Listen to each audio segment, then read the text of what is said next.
What's up guys, it's Mike, the Smokin Monkey. Welcome back or to the channel. Today we're finally going to do axle seals on the Jeep. You can't really tell right now, but she is leaking and you can see it on the actual knuckle there. So I figured why not save ourselves some money. It's not too hard of a job. It is something that we can bang out in an afternoon. It does take around 3 or 4 hours, and yeah, I have the seals already. The seals were like 12 bucks. They look like this. So basically just a metal seal with a rubber piece that'll actually seal around the axle, and they are a press-in seal and they're on the inside of the pumpkin. So we're gonna have to pull shafts and we're gonna have to take off the actual cover, take out the diff, and then pop the seals out, pop the new seals in, clean everything up, throw the carrier back in, into the diff, into the housing I should say, and then throw the shafts back in, do everything else back up, and we should be good to go. I am planning to go and do a trail this weekend, so we should get this done today if I want to make it to the trail this weekend, because it is Friday. So let's go, let's start banging it out, and let's see if we can finish this in a few hours. So first things first, you're going to need to get your wheel off. Once you get your wheel off, we're going to need to drop the drag link. We don't need to drop it on both ends. Tie rod I should say. I need to drop the tie rod just so I could actually get to the pumpkin after and open up the case. So we're going to drop this, and I'm going to take the brakes off. Then we're going to have to take off the actual hub bearing. So let's start with the drag link and I'll move on to the brakes. First we get the cotter pin out. Don't lose that unless you have a replacement. You actually can reuse them if they're not in too bad shape, and this one is pretty new. It is a little bent, but that's what you're going to do once you use it. You bend it, and then you take off the castle nut. Mine is a 19. I do have the upgraded Curry-centric steering, so I don't know what exactly size you guys might have if you don't have the upgraded steering, but mine on the Curry steering is a 19.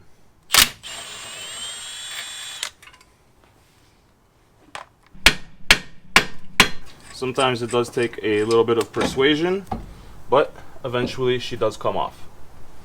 Just to hold everything in place, because it already is loose, I will put the drag link back in just for the sake of having it actually hold the entire carrier here in place. Once you get the castle nut on, it's going to stay in place, but at least now we know it'll fall out easy and we won't have to fight it after.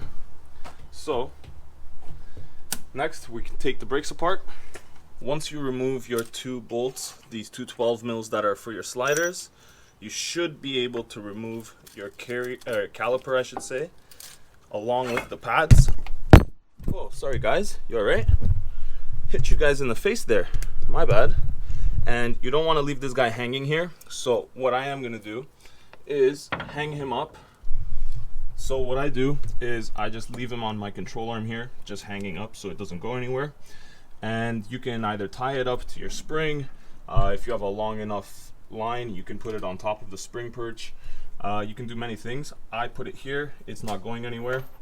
And now, after I get my caliper off, I can take off my rotor. And now we can get to our 3 bolts that hold the hub bearing on. Now if you see, there is a big nut here that we can take off. Not behind this there's an actual nut, but this is just the cover. But to take off that nut, it does take a bigger size socket, which I do have, but the only issue with that is then we have to pull the shaft separately, and since everything's going back together in the same orientation and nothing's going to change, and we're not doing anything to the shafts, to save yourself some time and to save myself some time, I'm not going to touch that nut today. We're going to take off the 3 bolts and take off the hub bearing with the shaft at the same time. Now it's a bit hard for me to position the camera back there, but there is 3 bolts, one here, and one right there, that hold on the actual hub bearing, and they are 12 point, so you need a 12 point socket, so something like that, and they are just right there. They are actually quite accessible. It's a little hard for me to position the camera. So there's one there, there's one here, and there's one over there. So I'm going to put the camera down for a second. I'm going to take those off and we'll try to take the shaft out with the bearing.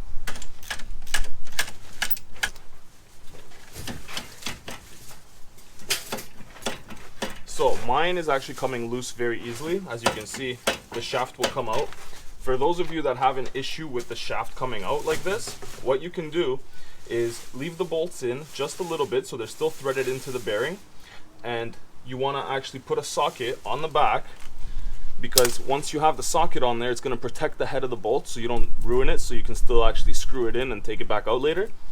Put the socket on and hit it with a hammer, and if you can't get it like that, then put the socket on, turn the wheel all the way, and it should pop it out. Now, I got lucky, but those are two methods that you guys could use if you do get stuck on this step. Now, you can pull the shaft. Now I have a heat shield in my way, not a big deal. And there you have it. Now you have the bearing and the shaft as one unit. So now you guys can see all of that actual liquid coming out. It is getting a little bit milky because it has been raining and I've been driving. So the stuff coming out wasn't milky. You can see it's pretty clear still. That stuff in there is a little bit milky. So you can see the difference there. If yours is milky coming out already, that means that your seals are gone and you're getting water inside. If it's coming out clear like this finger, then that means you're still good and you should be okay. So I think we'll know better once we actually open the case. But my brother here is doing his tires on his Q50 Red Sport here. So as soon as he gives me the other jack stand, I'll be able to lift up that side, take off the other shaft, and then we'll actually crack the case open and see exactly what's going on inside the diff. The other side is pretty much identical, except you don't have to drop the drag link. So I'm gonna do the other side right now, and I'll catch up with you guys once I have both shafts out. So after taking this shaft out, and while we're waiting, I thought I'd give it a good inspection, but you can see it's looking pretty good. The teeth are still nice and straight, nothing is bent, and it's looking good. So happy to say that so far our shafts are holding up pretty well. These are the original shafts. I do plan to upgrade them eventually, but they are looking pretty damn good. But they are looking like there is a little bit of milkiness inside the diff. I guess we'll know a little bit better in a minute. If you have a minute, like I do right now, what you can do is take a file, clean up all of these surfaces here, just to get the rust and the corrosion off of it, and clean up in here where your actual hub sits, just so everything sits a little bit flusher and it meets a little bit better, because rust, once it starts building up, it hinders the way things mate. So it's always nice to clean it up when you have the chance. And you want to do the same thing to the back of the hub, so that when you go to bolt it back up, it bolts up nice and flush and there's no rust or anything like that. Now you don't want to go too much, you just want to get the surface rust off. And now you know it'll mate up nice and flush. Now we've just done everything on this side. All that's left is to pull the shaft. So let's pull the shaft. And this is the long side. There we go. And teeth look pretty good on it. I'd say that we're in luck. We don't have any kind of bending or any kind of disformation, so that's a good sign. Let's put this to the side.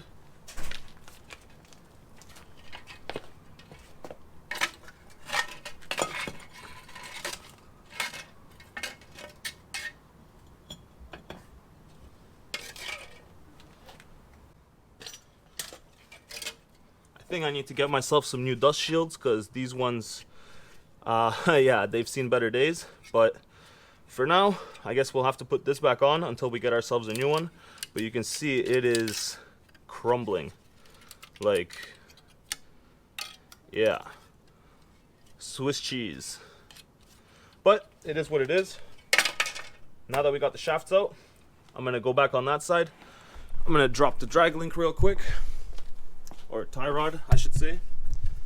So, castle nut. Take this guy out. There we go.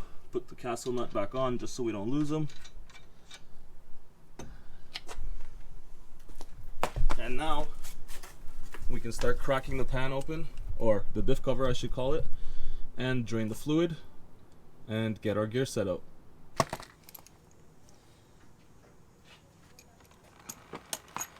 Oh, and she is milky.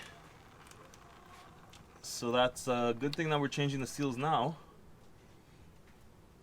because we did get some water in there.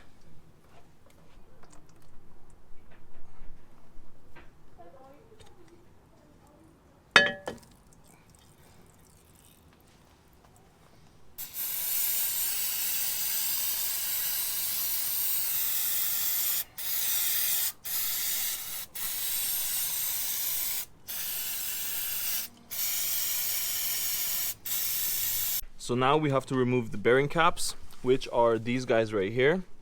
And the important thing is, when you remove these bearing caps, make sure that you leave them exactly how they come on, so that you can put them exactly back the same way. What I mean is, if this side is up on the left side, this side should stay up on the left side. You don't want to flip them, you don't want to switch them, you want to make sure that they stay exactly how they came off, they go back on. So I'm gonna make sure that I align mine in a certain way to make sure they go back. But you can see this one actually has markings. There's an A here, a little bit hard to see, but there's an A punched in right there, and there's an A punched in right there. There's an A on a side on like a 90 degree punched in right here, and there's one right here. So it's easier for me to line it up after if I do screw it up and put them down in the wrong orientation. But make sure you put them down the same way you want to put them back in. So take it off, put it down, and make sure that you don't switch them, you don't flip them or anything like that.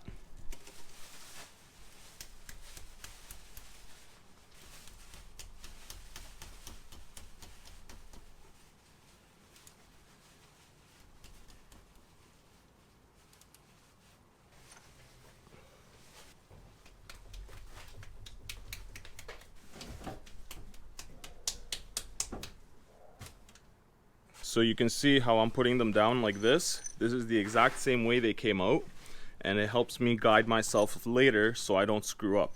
But you can see there's that A stamped in right there, and it's also stamped in right here.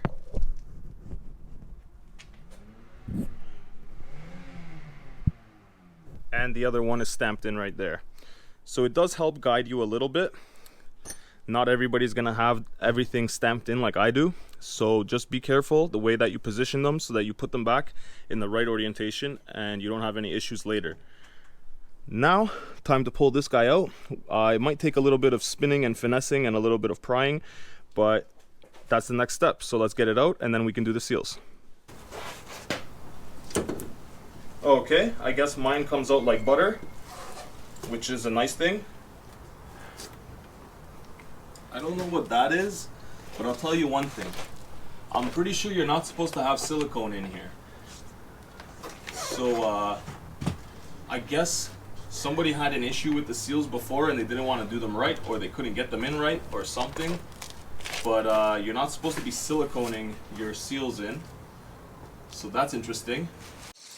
And I can see here where the seal is split. So it is split on this side. I'll show you once I get it out. But that's odd. I've never actually seen anybody have silicone inside their diff housing here. So I've never seen anybody have silicone inside of their actual diff. I don't know what that would be doing. It was right around the actual seals on both sides. As you can see here, I have two. But that's not something that usually is inside of a diff. You're not supposed to have silicone sealing your seals. So that's interesting. I don't know what that is. I don't know if somebody tried to do the seals and didn't want to do the seals properly, or couldn't do the seals properly, or it kept leaking on them.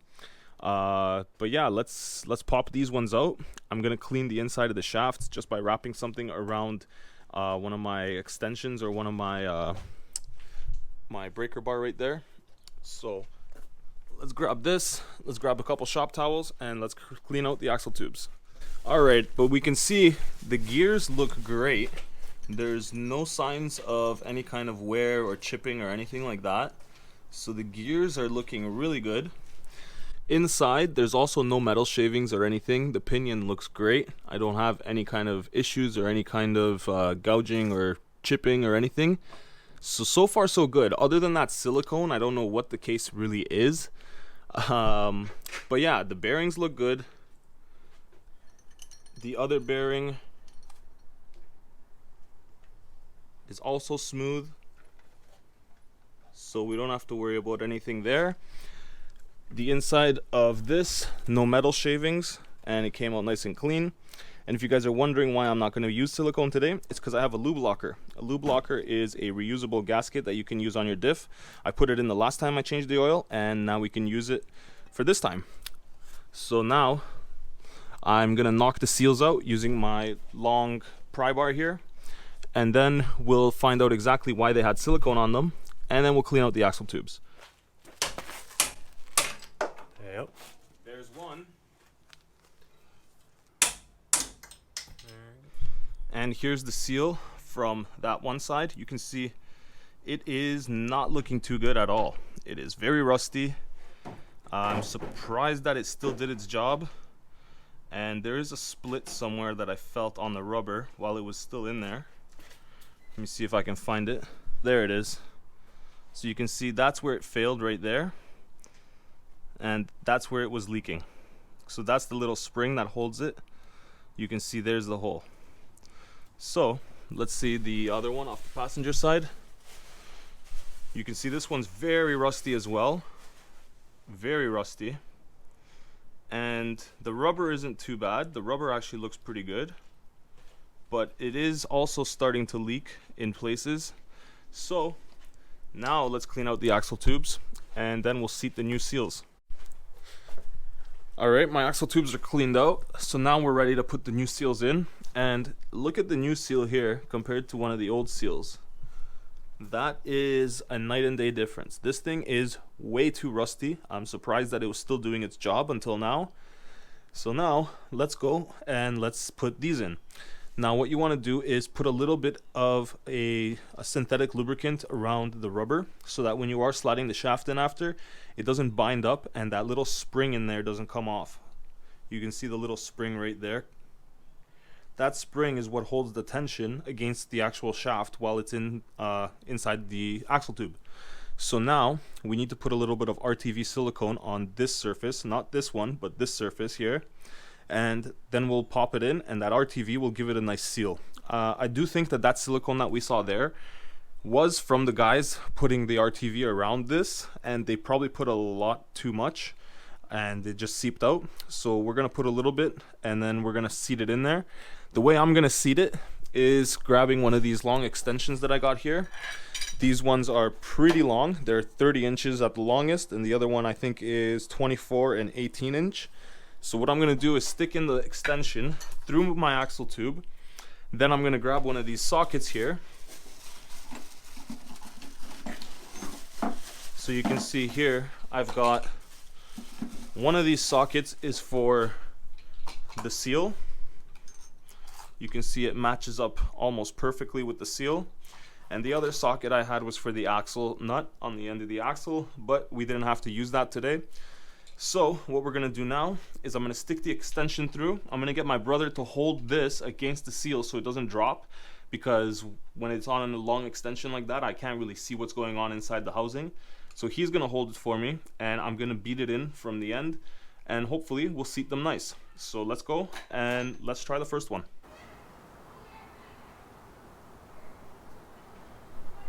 And just like that. You don't want too much, so you don't have that seepage like we saw earlier. And now I'm just going to put a little bit of a synthetic lubricant on the inside here, and we'll be good to go. And here we have a little bit of lubricant. This is the same stuff I use on my brake sliders and stuff like that. And you can see you just want to get it a little bit on that surface inside there. That way, when you do go to stick your actual shaft in there, it doesn't bind up this rubber piece.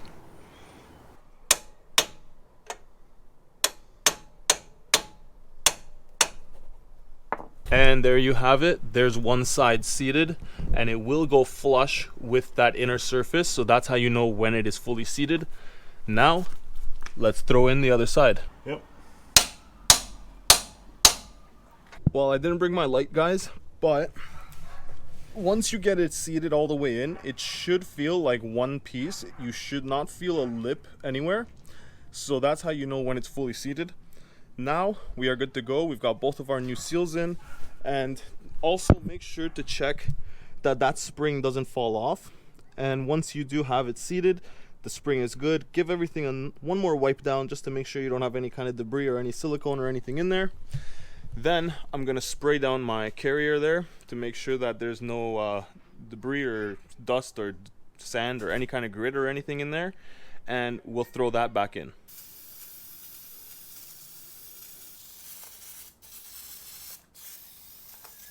Now everything is clean, we're ready to go back together. So I'm going to grab the gear set and throw that in first.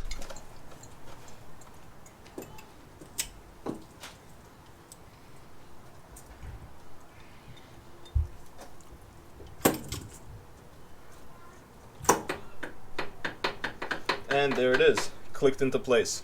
Now some of you guys will have another extra shimmer too on the outside here, and I don't. I only have my bearing caps and that's it. Then I put the retainers on. But some of you guys will have an extra spacer ring that comes out with the carrier here. Make sure that everything goes back in together at the same time. If you try to put one thing in and then slip the spacer in, you'll never get it in. So make sure you put everything together and try to slip it in as one unit.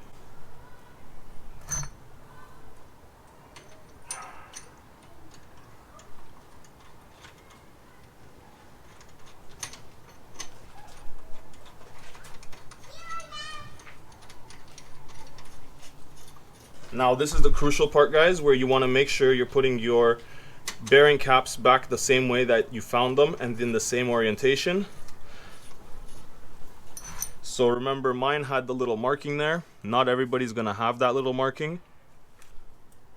So just make sure you know which way they came out and which side they came out from. Now you guys will know I'm not a big stickler to torque specs, but when it comes to things like this, I do like to use the correct torque spec. So for these, on a Dana 30 front axle, it is 60 foot-pounds on these caps.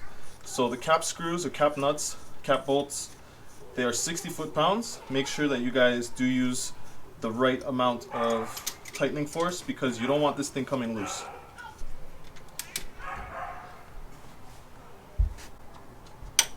That's it.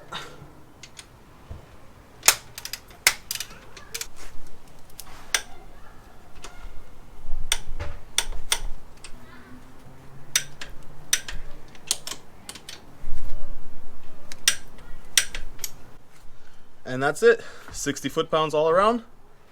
Time to throw on our diff cover.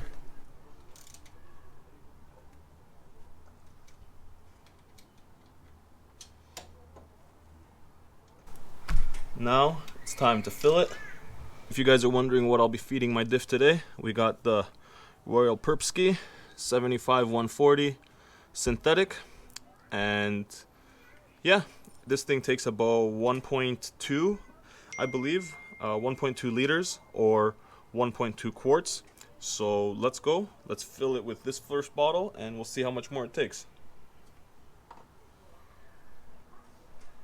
Now they do make gear oil in bags.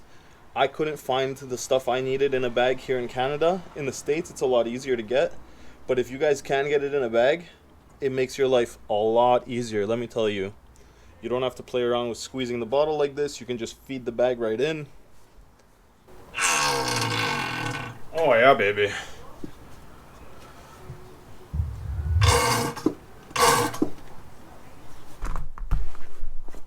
And in case you guys were wondering like I was, this stuff actually is purple.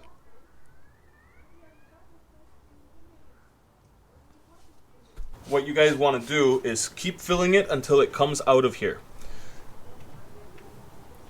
Just like that, and seal her up.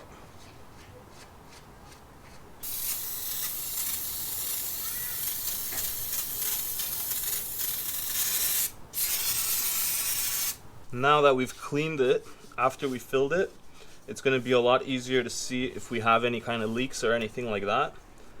So make sure to always keep it clean. Now we're ready to go throw everything back together and we should be good to go.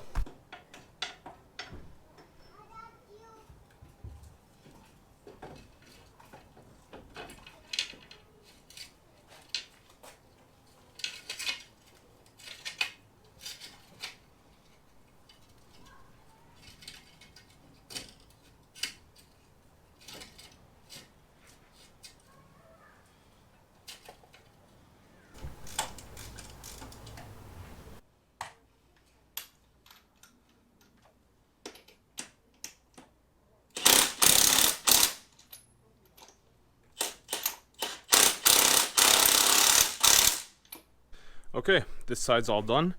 Now I just got to throw this side back in. As you guys saw, it's pretty light work, nothing too crazy. So I'm gonna throw this side back on quick before it gets dark, and we'll be done. See, I knew this light would come in handy. So now we're all buttoned up. Everything is nice and tight. I cleaned off everything just to make sure we don't have any kind of dirt or anything anywhere.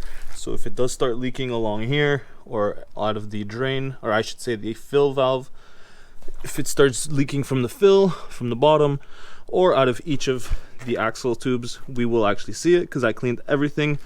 So now there's only one thing left to do: take it for a ride and make sure there's no weird noises. And if that comes back good, then that means that we did a good job and everything is as it should be. So let's go, let's take it for a spin, and let's have our fingers crossed that we don't have to take anything else apart.